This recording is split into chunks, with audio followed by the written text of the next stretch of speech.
Welcome to the Tactical Dent Tech Podcast. You are now part of a small underground movement of dent technicians from all over the world. We are on a mission to change our industry with innovation, intelligence, and skill. But because we don't rely on an insurance company to steer customers our way, we need to do things different. We need to do things smarter. We do that through a network of technicians that we call the Tactical Tech Movement. Now let's get this revolution started. Hey, what's up, everybody? John Hiley here with the Tactical Dent Tech Podcast, chilling with your co-host that brings the most, Angela Hiley. Hey. Hope you guys are having a wonderful Corona season. Oh my God. Why did we have to start off with you know what though? season? It's been more along the lines of to be honest with you, for the longest time I had never really given a shit about if it hailed in other areas of the country as much as I do now. Yeah. I was always, like a lot of you guys, especially if you mainly work locally, I was always concerned with my area. And it seems like a lot of times I was totally bummed out. I would, pay attention to the weather, and then it just seems like right here where I'm at in Ohio, it would tend to crap out at a certain point. Yeah. And I just spent years of disappointment with that. One of the cool things about being on the other side of the spectrum, many of you guys heard on, I think the last several podcasts that we launched, hailads.com.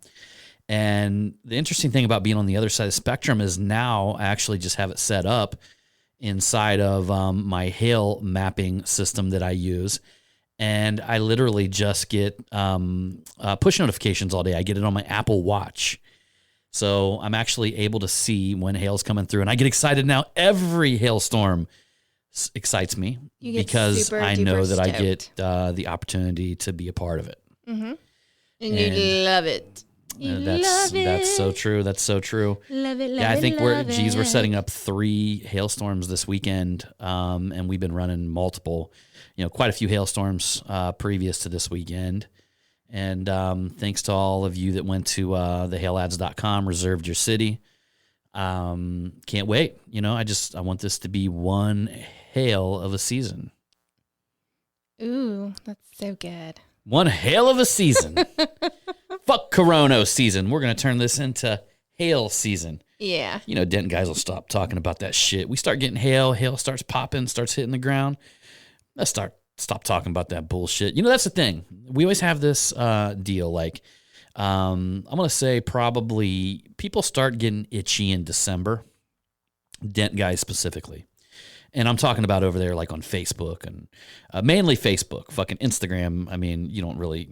You don't see any of that stuff over there on Instagram. Right. I mean, even on Instagram, it's quite ironic. Like, you'll see people share like some kind of hacked up dents, and they'll show like a before and after, and the dent will be, obviously, and it's something that the dude would be, or the company would be crucified for on fucking Facebook. Yeah. You show that shit on Facebook, you end up being like, I don't know if you guys remember, there was a guy named Jerry Bell back in the day.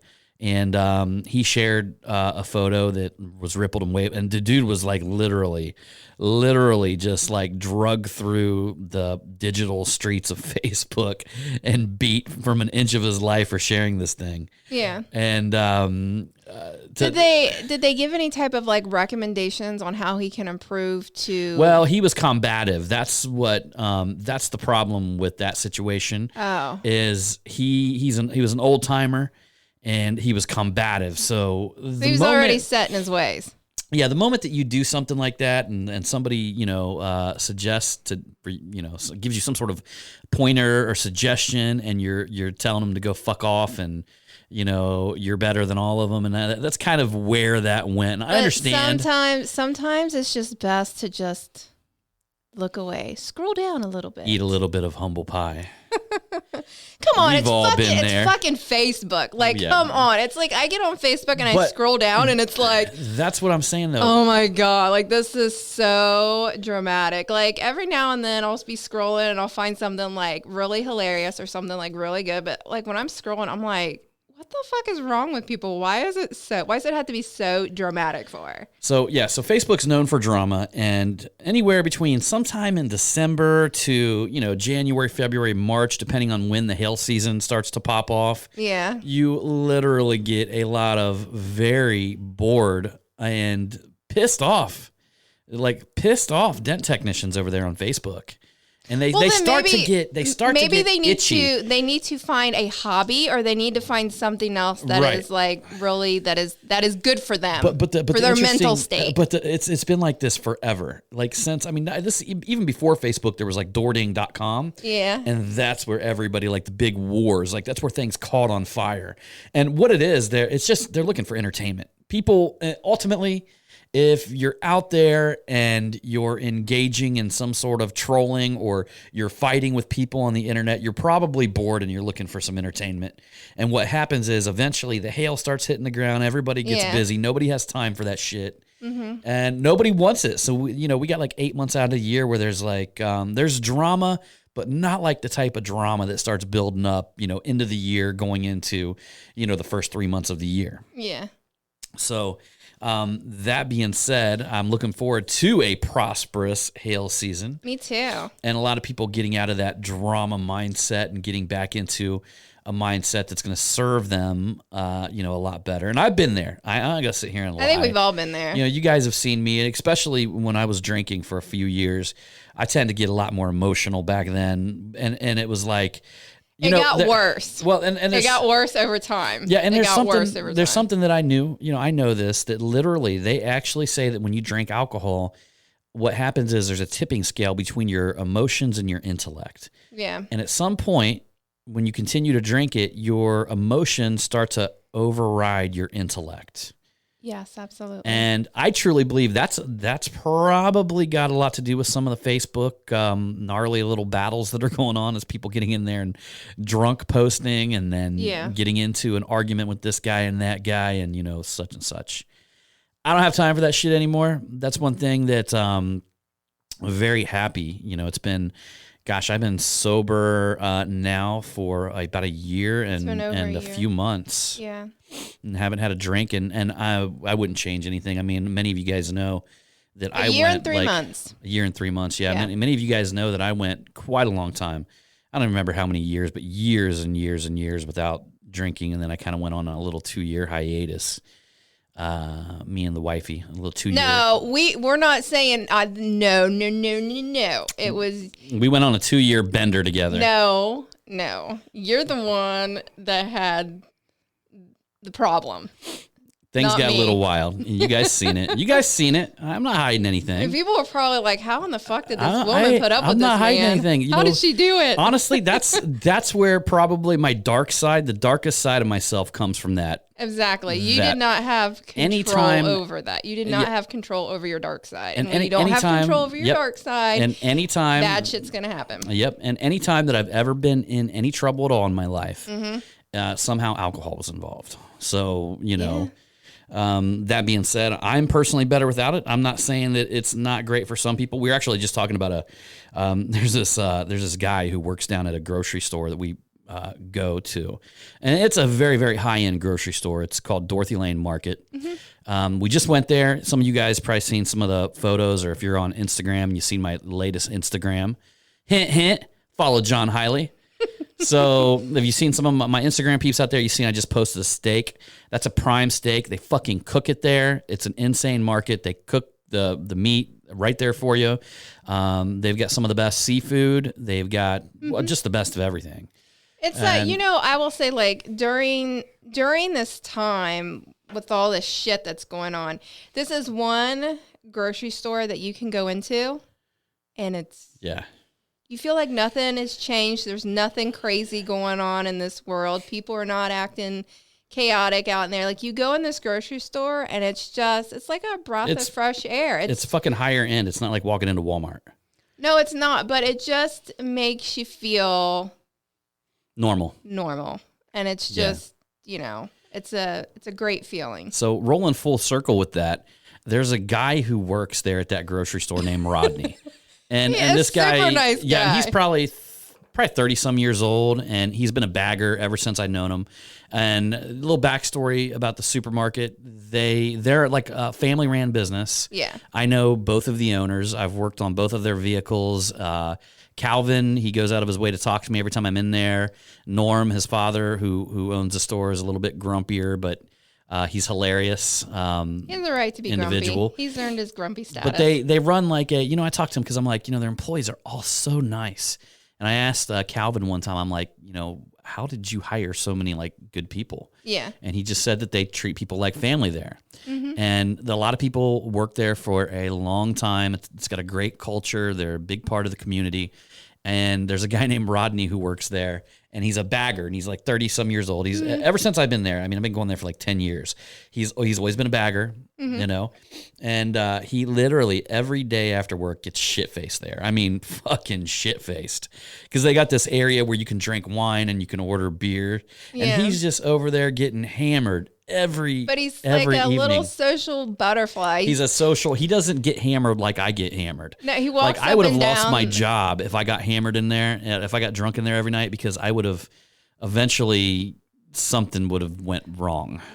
But alcohol affects people differently. That's what I'm getting to. Yeah, he's a social butterfly. He would have a glass of wine in his hand and be walking up and down the aisle, and he would just talk to you, and just. I mean, and talking about getting shit faced too.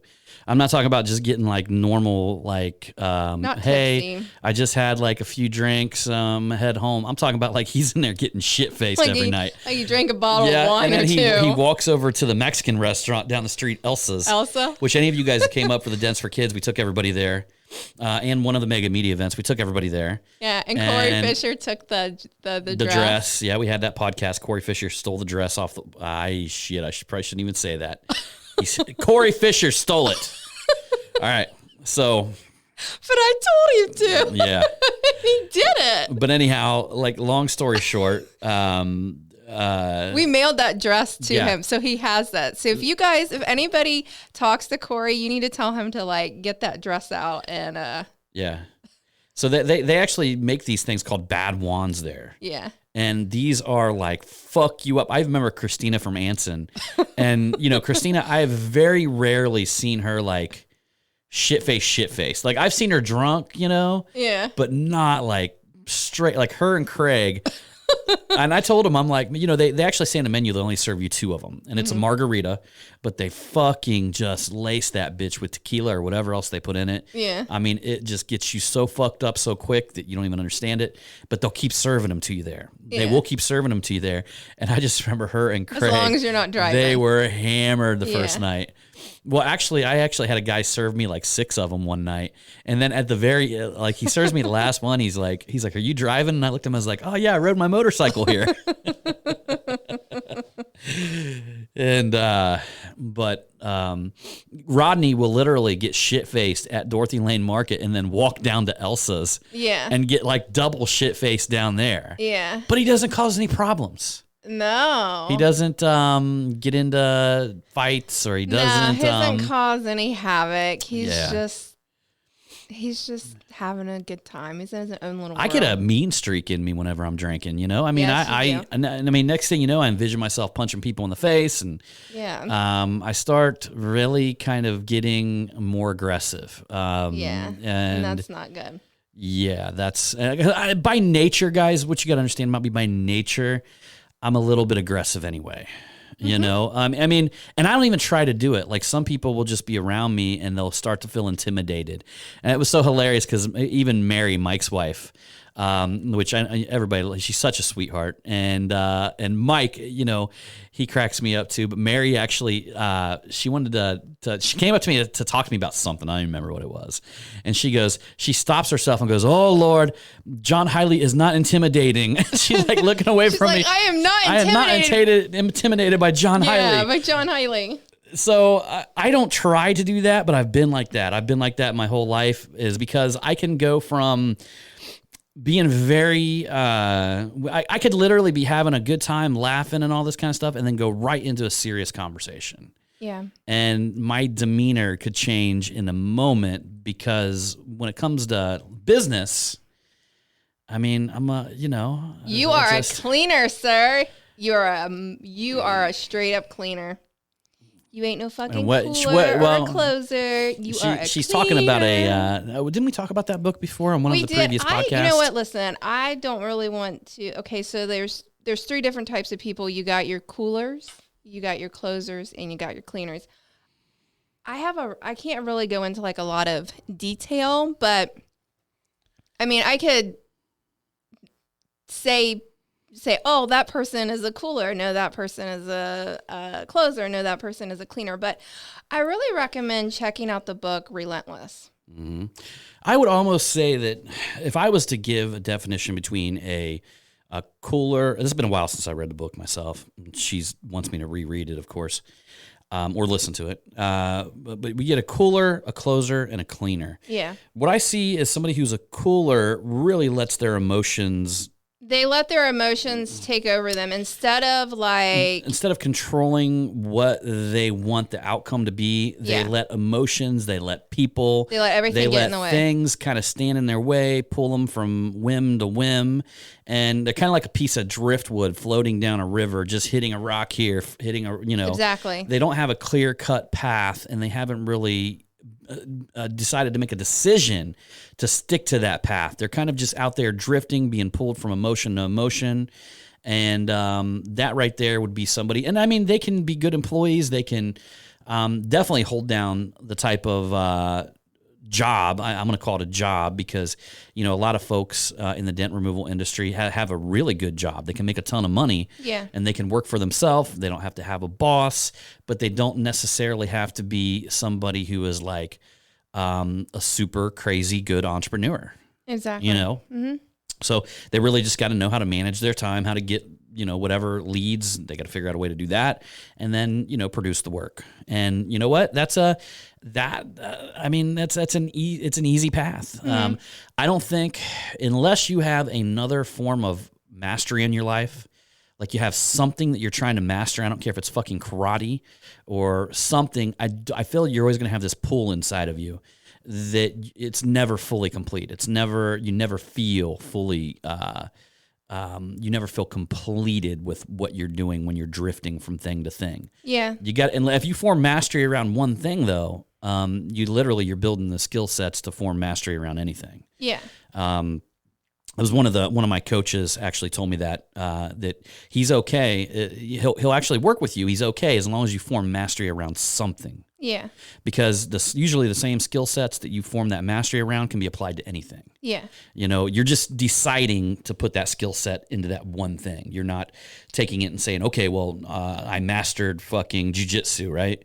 So now I can take the same discipline, the same drive, the same curiosity, the same, indulging myself into this, the same immersion into, all the literature, all the people, all the studies. I could take that and I can apply it into different compartments, different areas of my life, right? Yeah.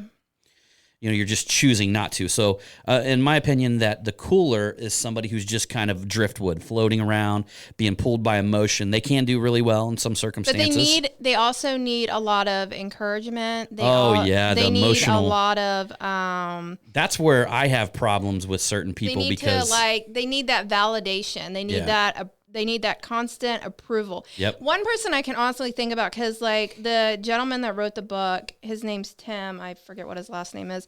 But he was a coach for a lot of basketball players. He worked with Michael Jordan. He worked with Kobe Bryant. And he worked with Dwayne Wade. He also worked with Charles Barkley as well. And the one person that I can think of that would probably be a cooler that sticks out in my mind from the NBA would be J.R. Smith. Because that dude was like on any basketball team, he was a hot, emotional mess. And then when he was signed with Cleveland, LeBron pretty much got him in check. And anytime that he had his shit together, he had an amazing game. But when he did not have his shit together, it was just like, man, you don't even need to play for the game. Your ass needs to be sitting on the bench. Right. So, and that's basically what she's saying in real life. That's somebody who just lets the emotions pull them. You wake up and you have a bad day, you can't fucking perform. Okay. Yeah. So the second one would be a closer. And Yeah. what I think of when I think of a closer is somebody who shows up his 9 to 5, puts in his work during that day, and then but just kind of lives for the weekend or lives for the spare time, the additional time that you would have, more or less like works to get by, doesn't put his life in his work. They're not, I would say they're not fully living. They're not fully living, like, they're not getting that passion out of their life. Do you know what I'm saying? It's like it's somewhat like mediocre in a way. They're halfway there. Yes. Like halfway there. It's like the individual who reminds me of a cooler, somebody who's doing well, but he sits back and says something like, oh, well, man, I really wish I could have this, or I wish I could do that. And I recently put out a post that says there's 2 questions that you need to answer that will get you to where you want to go. And the number 1 question is, what do you want? And the second question is, what's holding you back from having it? Yeah. Okay, 2 questions. What do you want, and what's holding you back from having it? Mm-hmm. And somebody jokingly on that post, in which I thought it was funny and all that, but they were jokingly saying, well, coronavirus is holding me back from the dents that I want to fix, right? You want to fix dents, but the coronavirus is holding me back. Yeah. Well, that would be something definitely that the first level, a cooler, would say. Yeah. So a cooler would say that. A closer would say, well, maybe I just need to get out here and dibble-dabble a little bit, but let's take a little bit of a break, you know what I mean, and all this. A cleaner would say, I'm going to do whatever the fuck it takes. I'm going to figure it out. Does Amazon have people fixing their trucks? How can I get in there? Who do I need to talk to? What do I need to do? I'm going to immerse myself in this. I'm going to keep pushing myself forward. When something doesn't work, I'm going to come back. I'm going to rearrange my plan because I'm going to be so committed to the outcome. I'm going to be so committed to the outcome that there is nothing that's going to stop me. You know, one of the an individual who this story actually reminds me of the individual who created Honda factory, the actual, no, I'm sorry, Toyota. Or no, wait, it would have been Honda. Okay, the guy who created Honda was literally an individual who, I can't remember his name right off the top of my head, but I'm going to brief you guys on the story. It's a very impactful story, and it's almost unbelievable that he even got to where he is today based on the circumstances. But the thing was, he made a committed decision. He made a decision regardless that he was going to build this company. And when he first started the company, he was developing certain parts for Toyota. And when he developed and machined these parts, he took them to Toyota and he got laughed at. They literally laughed at him and said his engineering was shit. You're a shit engineer. We don't want your parts, right? Yeah. So he goes back to school at an older age, gets laughed at by the people in his classes, okay? Yeah. Goes through school, graduates, comes back and puts together all these different ideas and literally engineers a part, and bam, he's in Toyota, okay? Well, that same year, the war broke out. The war broke out where Japan was under attack. Yeah. And he literally lost. So they stopped selling cars. He lost his business, completely lost his business, and they didn't have any raw materials to make their parts. So he literally seen that U.S. soldiers were leaving gas cans, and he was calling them presidents from, I think, Mr. Truman. And they were taking these raw parts, and then they started manufacturing stuff and getting these parts and getting these raw parts, and then his factory got bombed. And then they rebuilt his factory. And at that time, he couldn't even get concrete. So they figured out a way to make concrete. They developed a new kind of concrete and laid concrete to build this factory. Got fucking bombed again. Okay? Wow. So he's broke, but he didn't give up on his dream. Yeah. He didn't give up on his dream. So he ends up finding a motor, right? And attaches it to a bicycle. Yeah. And his neighbor seen him driving around this motored bicycle around the neighborhood. And because they couldn't afford cars, gasoline was too expensive, people wanted him to build them. Yeah. So he didn't have any money. The country didn't have any money. So what did he do?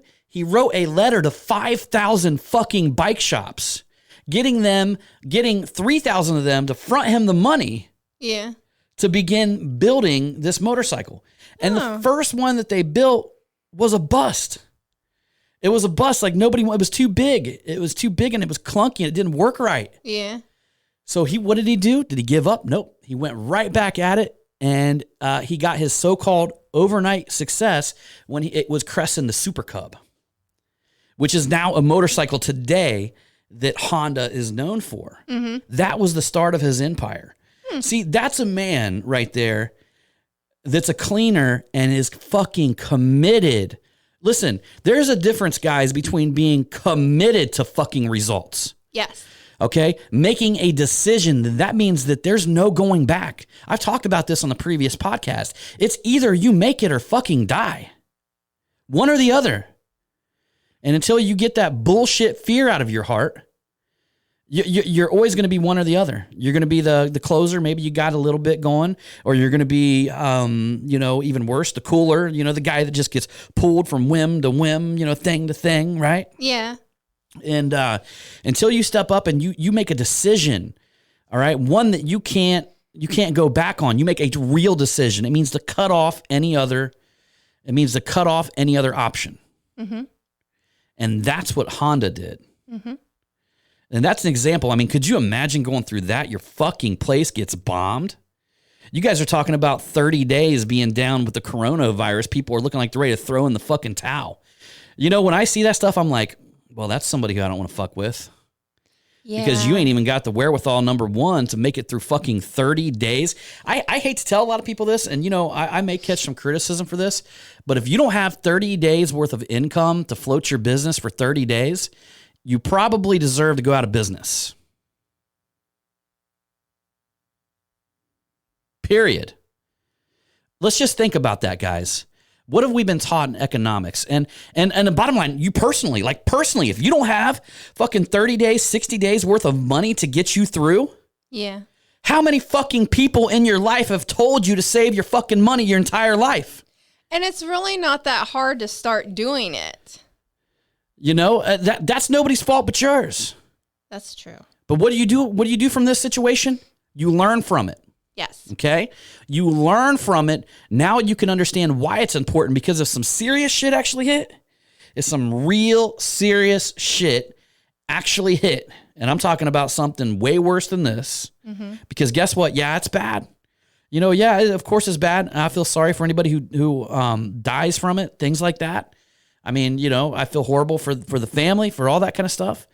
But that's part of life, man. That's part of life, It doesn't fucking matter when it's your time, it's your time. But here's what you got to learn today, guys, is to get your house in order. Mm-hmm. I don't want to be sitting here a year from now, some other bullshit, whatever it is, government panic, whatever it boils down to, some other bullshit comes along, disrupts everybody's life, and I got to be telling you guys again that you didn't save your fucking money. This is why people lose their liberty. This is why people lose their rights, is because people become so desperate because they can't save money past 30 days. And people become so desperate just to pay their bills or to eat or to live that they'll be willing to give up anything. I know. In exchange for that. I know, right? It's really hard to take the liberties away from a bunch of responsible people. Yeah. It's very easy to take them away from irresponsible people because they're at the end of their ropes anyway. Yeah. What else do you got to lose, right? Mm-hmm. So going to that's what I see as a cleaner, okay? Just like I was talking about Honda there.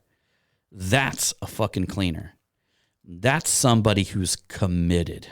If you could think of somebody that would be a closer, because it's not really wrong to be a closer if that's your type of personality. For somebody that's a cleaner, though, there's not a lot. I mean, I'm sure people probably know of someone who is a cleaner, but in all honesty, I really don't know a lot of cleaners besides you, personally. I mean, if you look at basketball or maybe, certain, Donald Trump is definitely a cleaner. Any whether person, you like him or not, whether no you doubt. like him or not, in all honesty, any individual that has become has become president. I was getting ready to say, well, Obama would be a cleaner because they got to the highest position possible. Yeah, I mean, no doubt. And they did whatever that they had to do. And in that book, Relentless, it talks about, because everybody has a dark side, but the thing is of you having control of that dark side. Yeah. Something that I heard a while back, and it makes so much sense when it comes to the dark side. Look, man, if you don't have literally your tree cannot reach to the heavens if you don't have roots that are rooted in the deepest fucking level of hell. Oh, you said that. I love that. That is just, say that again. Say it again. Come on. It's so good. It's so good. They want to hear it again. Just say it again. So as a tree, you're not going to be able to reach heaven at your highest level unless you have the roots that are rooted in the deepest level of hell. That's so good. And I mean, that's just the case, guys. And I always say that, you never have to hide your dark side. No. And, it's one of the things where it makes you human, it makes you human, makes you vulnerable. And it's, in all honesty, like she said, you got to be in control of it. You have to be in control of it. And there's a lot of people, and in that, specifically in that book, it talks a lot about that, about people who are cleaners who can lose control over a habit like alcohol or some sort of drug, or Tiger Woods would be an example, who lost it over whatever he was doing. That's some crazy shit. I mean, in the book, they talk about him as well as being a cleaner. He talked a lot about Tiger Woods. That was his dark side was. And he kept that. He kept it such a huge, secret, was his sex addiction.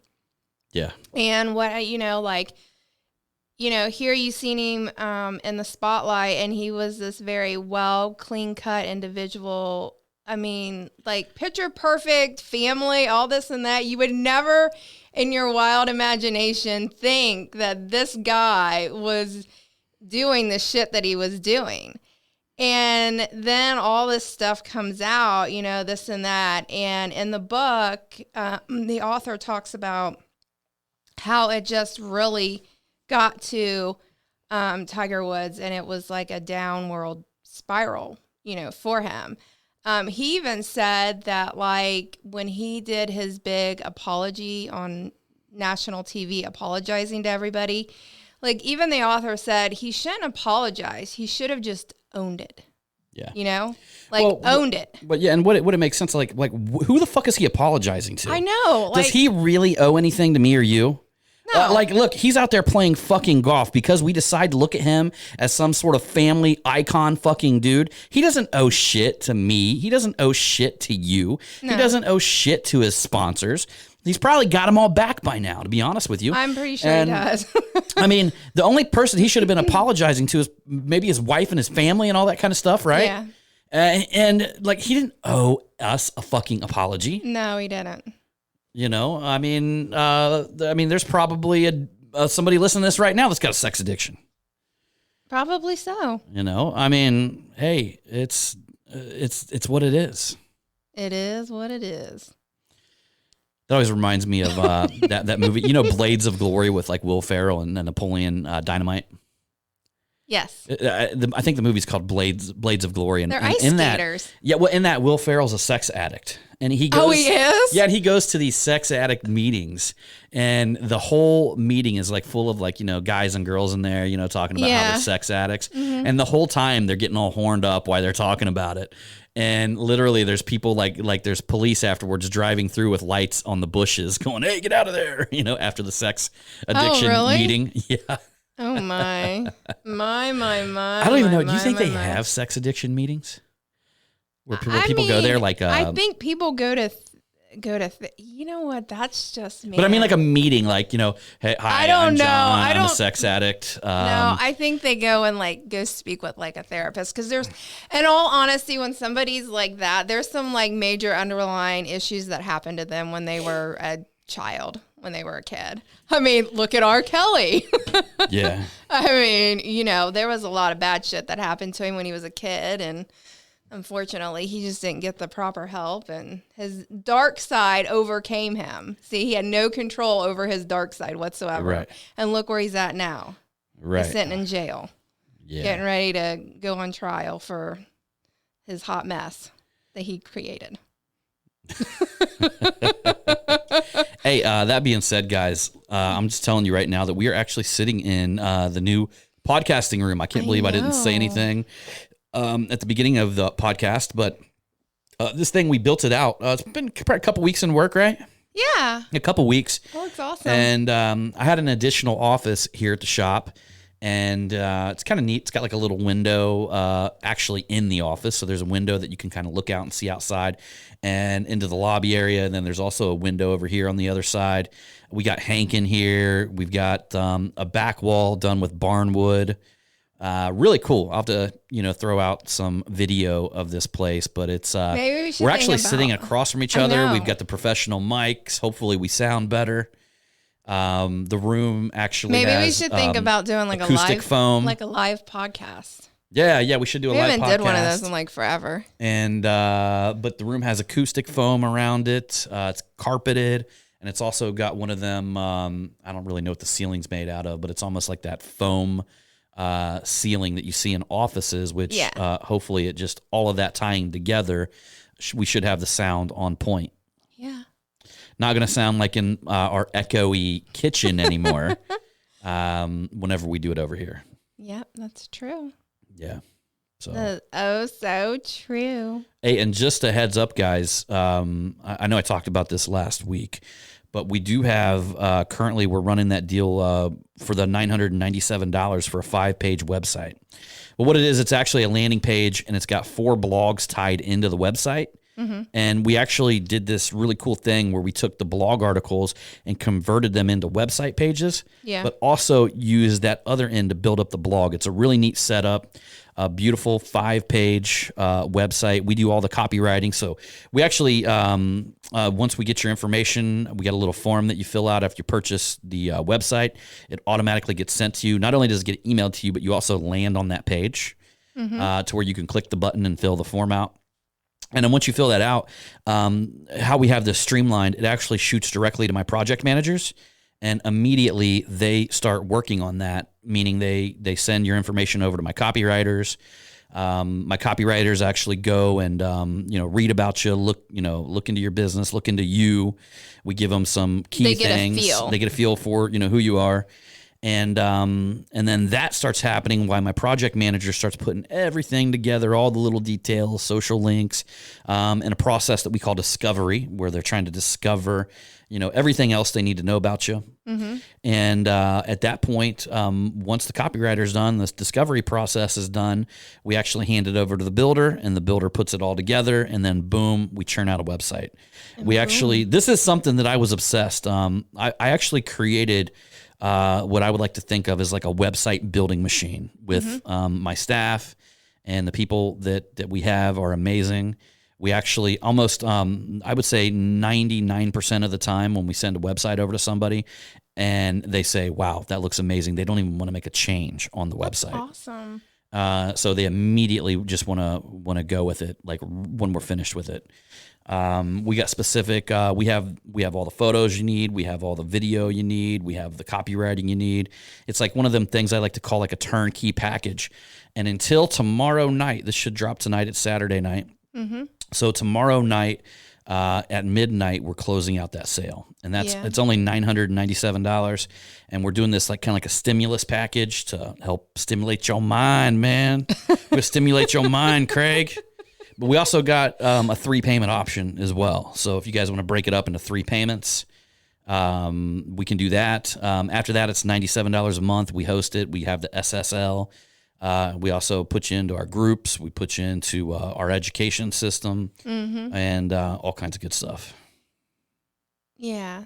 Yeah. So you and Mike do a lot of good stuff. You guys really do. We just try to be the best at what we do. That's really what it boils down to. I know. And not to beat people. Like, I don't do it to like beat this. I don't even, be honest with you, it's so weird. I don't look at what other people are doing. You're not supposed to. I look at what people are doing that are way bigger than me, and I try to be like as good as them in my own way. Even in that book, Relentless, it even says that you shouldn't be in competition with other people. You should be in competition with yourself. Well, if you're sitting there all day long focusing on who you're in competition with, that's number one. That's an insecurity. That's fear. You're scared. That's why you're doing that. And one of the things that you're scared about, you feel that the supply is limited, that this guy, by this person existing, doing what they're doing, they're stealing something from you. Yeah. And living in a sense of scarcity, you will tend to, I don't know what it is, guys, but I know that it works. It's what it is. Whatever you project out, imagine yourself being like an antenna and you're beaming out these signals to the universe. And if you're sitting there going, beaming out this, everything's scarce, there's not enough for everybody. The energy. Guess what? You're not only, that's what you're going to get.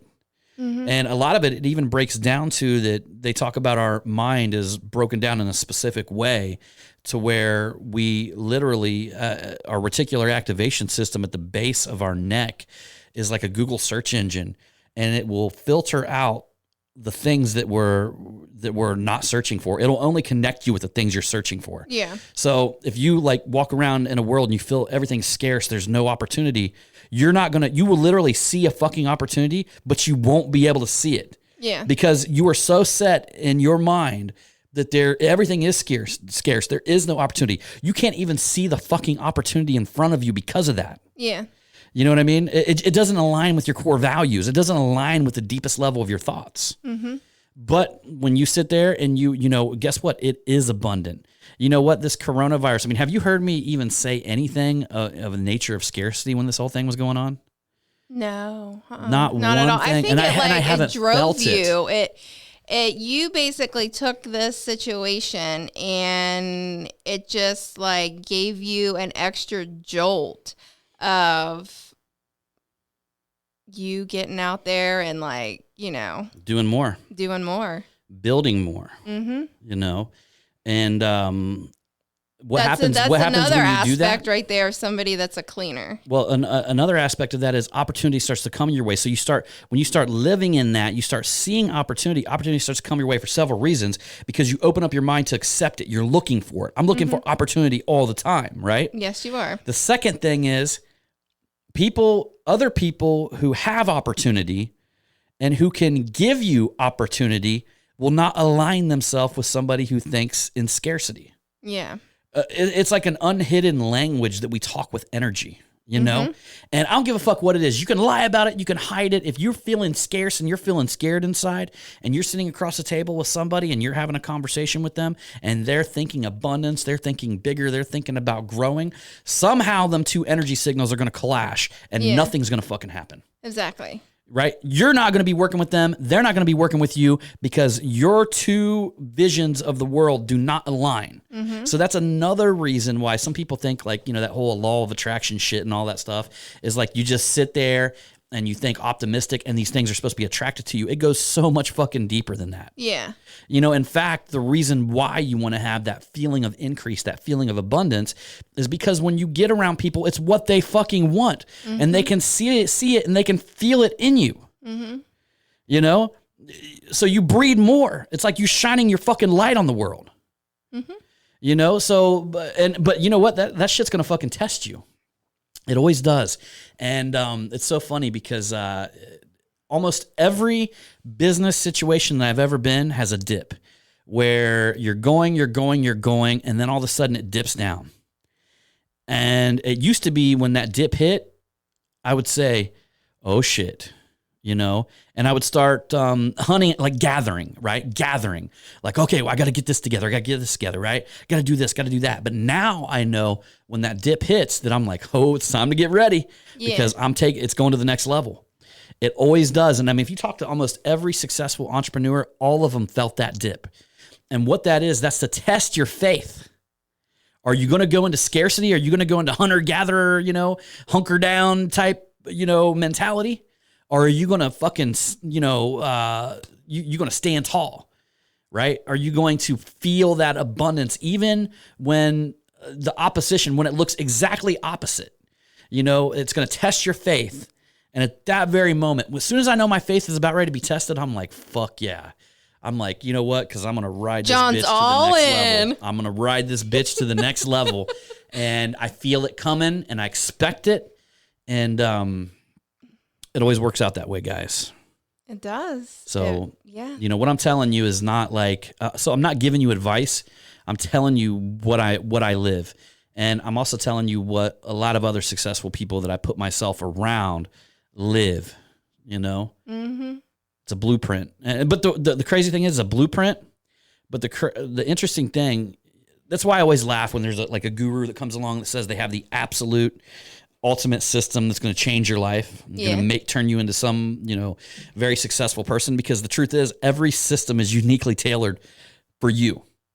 And the bottom line is you can learn things like what I'm telling you right here to you know, live in expectancy, walk in faith, you know, try to push this type of energy out in the world. You can do them things, but you got to find your own algorithm where you perform the best. You got to get to fucking know yourself. Yes. Yeah. You know? Yeah, you really do. I mean, I know a dude, I'll say his name, Brian Blankenship, you know, multi-millionaire around here. Amazing guy. Love the dude. I just found out too that he bought a tiger off Tiger Joe. Yeah. Back in the day. He even showed pictures of it and all that stuff. It's hilarious.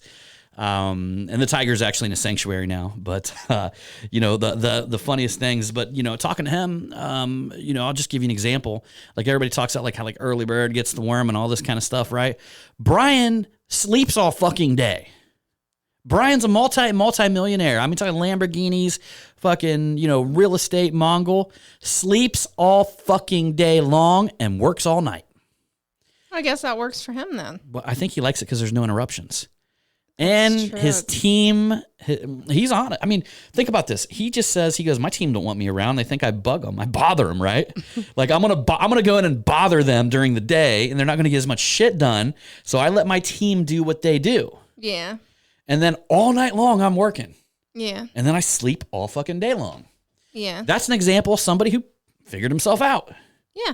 You know, I mean, I could tell you, hey, you know, Brian, no, that doesn't work for you, multimillionaire. You're supposed to get up early in the morning and then, you know, work all day and then, you know, come back at this time. And you know, no. Man, it's all about finding who you are, finding your own algorithms, finding your own power moments, learning how to capitalize on them moments, you know, well, yeah, even little we're all shit, unique. like figuring out like, you know, what do you eat at this time? I mean, there's all kinds of little things that I personally do to try to maximize my daily, you know, and it's an ongoing quest, but I couldn't give you you couldn't use my exact formula because, you know, maybe after you eat at this time, you feel like shit 2 hours later, right? Yeah. And, you know, there's just so many different variables when it comes to that. Ideally, what it comes down to is, you know, self-actualization and digging deep into yourself to the point where you know how to induce that super powerful fucking person, that soul, that spirit that's inside of you. Yeah. Yeah. Yeah. True that. So that being said, I think we rocked out a pretty good podcast tonight. I know we did, but I want to pull up this book. That way I can give the author, because I really... It's Tim Grover, isn't it, from Relentless? I think you are probably right.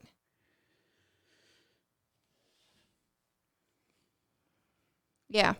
Tim Grover, Relentless. Check it out, guys. From good to great to unstoppable, because that's what you want to be. You want to be unstoppable. You don't want to be good. You don't want to be great. You want to be unstoppable. Yep. Yeah. All right, guys, you got it. We appreciate you for coming along on this Tactical Dent Tech podcast. Your tribe is your vibe. And what do you say? We will see you on the next one.